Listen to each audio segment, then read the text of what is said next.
Some hot takes to warm me up on a cold day. Well, hello everybody. As you see, it's winter where I am. So I figured I'd warm myself up by doing some hot takes here on this nice chilly day as I go for a walk.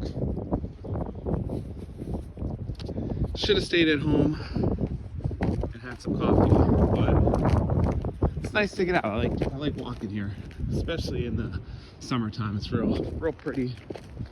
Little creek down here, but yeah, so we'll start up. We're gonna do 5 today.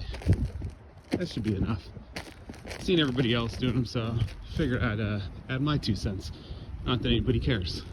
So with that, we'll start with number 5. You don't need more board games. These people nowadays have 300, 400, 500 board games. It's insane. I know people that have 400 or 500 games. How are you gonna play all of them? And they're heavy games. I have about 120. And I have a hard time playing those games, especially in a year. And the bigger they are, the harder they are to come out. So you go buy that game that's gonna take you 3 hours to play. If you're lucky, you're gonna play it once or twice a year. And then you're not playing none of your other games. So it's insane to me how much money people spend on games nowadays. But yeah, sell some, get rid of them, do whatever. If you have over 150 games, odds are you're not playing a game every other day. And even if you are, you're still barely going through the list. So save yourself some money. Stop buying games, especially Kickstarters anymore. Because Kickstarters, that could be another one. Another hot take. I can't tell you how many times I bought a Kickstarter. And the people that backed the game, or did back the game, will get the game faster than I did. And sometimes they pay less money, which is insane. And most of the time, if the game's good enough, they're either going to reprint it or they're going to go to retail with it. So Kickstarters in itself, sometimes you don't even save money, and it's not like the old days where C1 would give you a bunch of extras. Now I feel like the extras aren't even that great, and the shipping cost is insane. But you do what you do. We'll go at number 4 now. This ain't that big of a hot take. Medium weight games are the best games. And what I mean by medium weight is a little bit of strategy, about an hour and a half long. It's the perfect length. You go to game night, you can get 3 games in. Whereas you play some of these heavy games, you mess up on turn 1 or 2, and then you're stuck there for the next 3 hours hoping the game's gonna end because you have no chance of winning. Absolutely terrible. Or the worst case is, which I've had this happen to me twice, we set up a game, it takes 3 hours, and somebody makes a rule mistake teaching the game, and you play for an hour or 2, and guess what? Your game is over because there was a major rule mistake or a couple minor ones. And I've had that happen more than one time. So yeah, medium weight games are the best. Small weight games, lightweight, they're okay, but usually they're not enough strategy. And most of the times it's just, you know, a roll of the die who wins. You get lucky with this card flip, you get lucky with that card flip. But medium weight games like Gali, Galilei, Arnak, Reef Project, which is a hidden gem no one really talks about. It's a beautiful card here. Pirates of Maracaibo. The games are about an hour and a half, maybe 2 hours, so you can get a couple in on a game night. They're definitely the best. If you make a mistake, sometimes you can come back from it. If not, guess what? Your game's over in an hour at the most by that point in time. But yeah, I get tired of them long games where you mess up on turn 2 and you know, you got another 2.5 hours to sit there and, you know, trudge through it. So you can either just get the game over with fast and take your turns quick, or just know you're going to come in last or third place. Not a huge deal, but that's why I do think midway games are the best games, especially on a game night. If you're going to do long games, do them for like a weekend where you can plan ahead. Everybody knows what they're getting into. You can research the rules. Having to go there and then listen to someone teach a game for an hour on a game night that's 4 or 5 hours long, and you waste an hour of it to learn a super heavy game, it's not really appealing. So that's why I think midway games are the best games. Next one. Is anybody else tired of animals in games? Every game has an animal, this, figure, that. You can't do people. It's all animals. Just tired of it. You know, you make it, every game now it's got to be about in a wilderness with some kind of animal person. And I could be wrong, but I feel like they do that so that they don't offend anybody. Because if you portray a different nationality or somebody's ethnic heritage or culture, anything, you're going to have people on BGG sit there and write bad reviews about the game just because they don't like something or they get offended by something, which is crazy to me. I can't tell you how many games I've looked at that get bad reviews because of something silly. Catherine was a game. They got a bunch of bad reviews because Russia in the Ukraine war started.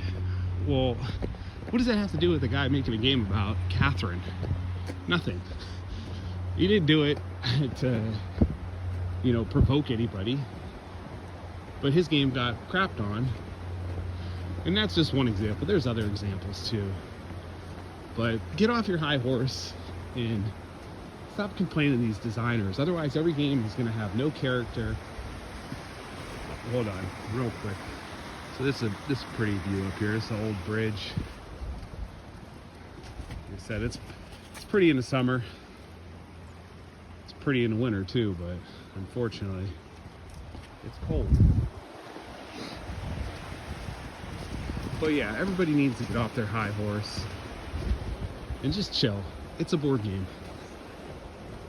I saw one about, recently people were complaining about a game about saltwater tanks and how it wasn't how fish tanks is not like a joking matter because fish get harmed. It's like, it's a game about putting fish in a saltwater tank. Chill out. Take a deep breath. Do something. You must not have that much going on in your life to get worried about it. But that is definitely one that irritates me to no end anymore. And then I got to hear about it on game night sometimes. It's like, take a deep breath, play some games, have some fun, and don't get so worried about stuff. It's a nice little place to sit down in the summertime. Just walk along the creek down here. I bring the kids down here. We walk up it. It's a couple miles long, so it's nice coming down here in the summer. Put your feet in the water, walk, which kind of brings me into my next one. Personal hygiene. Anything with that. As I've been in this hobby a long time, and people laugh at me because I'm a board gamer. I played Magic a lot. And people's stereotypes, you don't have to play into them. I can't tell you how many times I go to a Magic store and I see butt cheeks out. You know, people that are not taking baths. Or people that have 400 cards, $400 decks, cards that are worth $300. But they wear the same thing, and I'm not materialistic. I don't really care what you wear or what you look like that much, but, you know, take a bath, take a shower, clean up a bit. Let's give us some better reputation. You know, people just like, when I tell people I play Magic or whatever, people are like, oh, whose basement you going to? What person lives, or whose mom's house you going to live in the basement or play in the basement? It gets kind of old. I'm not saying you got to be super in shape and clean cut, everything else, but a little effort, not that big of a deal. Most people don't want to sit next to you, smell you. I had one guy, we were playing Magic, and he was chewing, which I don't care. People chew, not a big deal. I chewed a little bit when I was younger.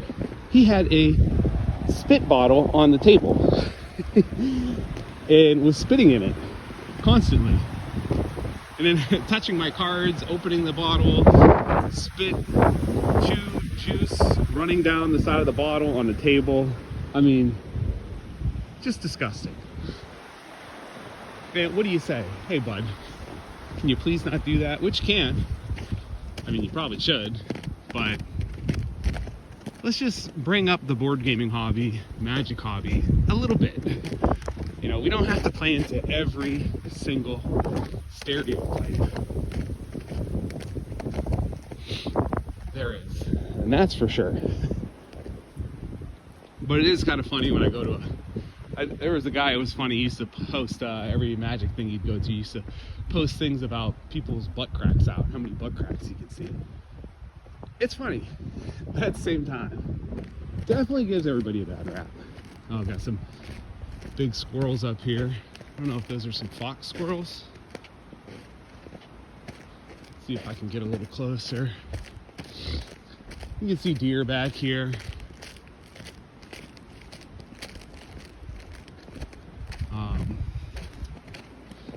Some big snakes. Seen some big snakes back here, which is kind of nice in the summertime. Take the kids out, look for animal life, turtles, all that good stuff. I do like going up here. There's a little, it's not a high lookout, but it looks over the creek right here. We get up here and look down. Some rabbit trails. Did see some deer trails back there. Hopefully I don't slip in.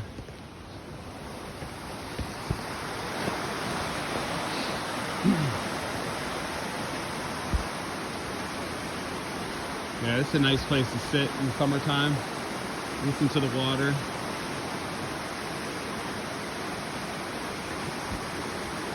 I guess that could go with hygiene too. Get outside and do more stuff. Walk around a bit.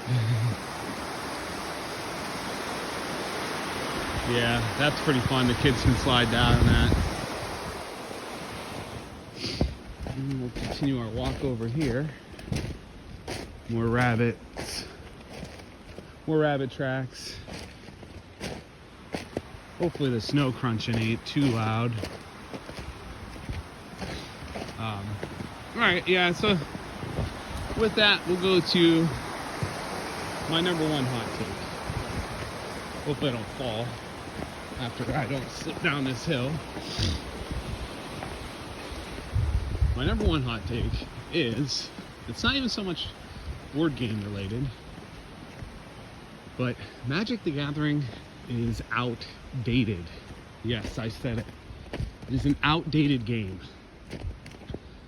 Okay, I've played a game recently, and I had a buddy who drew no lands in a commander game. He knows how to build decks. So before people say, oh, you gotta build your deck correctly, blah, blah, blah, blah, blah. Okay, we know how to build decks. Okay, you could just draw a crap hand, and then you can mulligan, and we even do a free mulligan. But sometimes, you just draw into crap, and you can't do nothing. And this commander game we played was like an hour and 15, an hour and a half, because people got board wiped, people got countered. So this poor guy had to sit there for an hour and a half and do nothing. So he ended up reading a book. Okay, how is that fun? It's not fun. It's not fun for the people at the table playing against him. It's not fun for him unless you're a super try-hard. Then it is fun because you know you're gonna win. But who cares? Commander's supposed to be for fun. Doesn't really matter. I've had a game where people draw into all lands. Not fun. I've done that plenty of times, but I do run land decks. Not a big deal. I know what I'm in for, but it's just kind of boring. You mulligan down, you get your free mulligan, you do another mulligan. Sometimes we even feel bad and give people 2 free mulligans. Sometimes their decks just aren't that good. Also, it's hard to have people that are comparable with the decks, unless you play with the same group of people, which I did for years, so it was fun, but they do call it a Cold War, because you're keep building better and better decks. Some people get left behind. It's hard to do the power creep. It's hard to do power cap. You could say, oh, we don't like this, you know, tutors. We didn't like tutors. We didn't like combo wins. Not a huge deal. You can do it. Some decks have to, but it's kind of lame when people don't draw into what they need. You have an opening hand that's just crazy. It's just the luck of the draw. Not that much skill. That's another thing. I don't think it's that skillful. Most people look their decks up online anymore. Lame. Second off, if you build a deck and you draw into, you can have a mediocre deck, you draw into the perfect hand, somebody else doesn't draw what they need, you win. Not that skillful. Oh, you gotta pilot this deck. You gotta pilot, oh wow, okay. It's not that hard. You have 5 choices, 6 choices in your hand. Not a big deal. Not that hard, you know. It's not that hard to find the combos. I will say, the fun part is building your decks. I do like that. But after it's all said and done, the game is super dated. Just the fact that you can draw into nothing is absolutely terrible. And that's why I think it's outdated. You know, I haven't played a lot of the newer ones. Played a little bit of Digimon. I like that. Basically games where you don't need mana.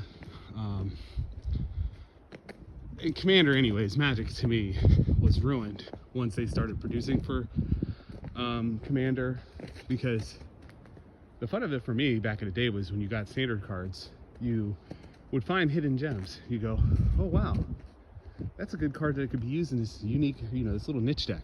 Well, now Magic basically just hands you everything. Everything has card draw. Oh, here, card draw here, card draw there. You know, no, you know, you don't need to even, you know, all your commanders have card draw.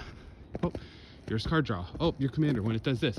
Everything your commander does that it wants to do is,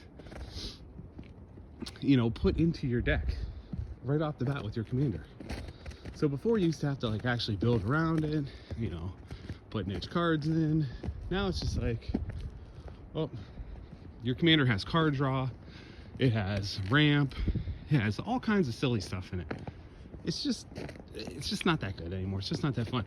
And yeah, people could say, yeah, but it's smoother now because, you know, you always have access to card draw, you always have access to lands, whatever. It's just dated. And they milk the crap out of these people. You know, how many sets are they going to release a year? It's crazy. How many more cards do you need? Now they're reprinting cards that do the same thing, but with different, you know, now they have everything you can imagine. It's just a cash grab. You know, they had The Office. That was my final straw. That's when I said, I'm done. I'm selling everything. That was my last one. Once I saw SpongeBob and The Office, I said, yeah, it's time to be done with Magic. And you could say, oh, you don't have to buy it. But then if you don't keep buying it, you fall behind. It's just not that good anymore. I hate to break it to all you Magic players. And I used to be, that's how I got into board gaming, was through Magic. I started playing Magic, and, you know, then I started playing board games. I was like, wow. Board games can do everything that Magic does, except better. You can play games with drafting. You can play games with worker placement. You can play just anything. You can play games with drafting, deck building, everything. And everybody starts at the same spot. No one has an advantage because everybody has, you know, you start a board game. Yeah, some board games, you know, you might get a ability that's a little better. but realistically, most people are starting off at the same point. So it's more skill based as far as I'm concerned. So with that, I'll let you go. Yeah, I don't know, magic gets me going sometimes. So with that, I'll leave you with that, and thanks for watching. Have a good day.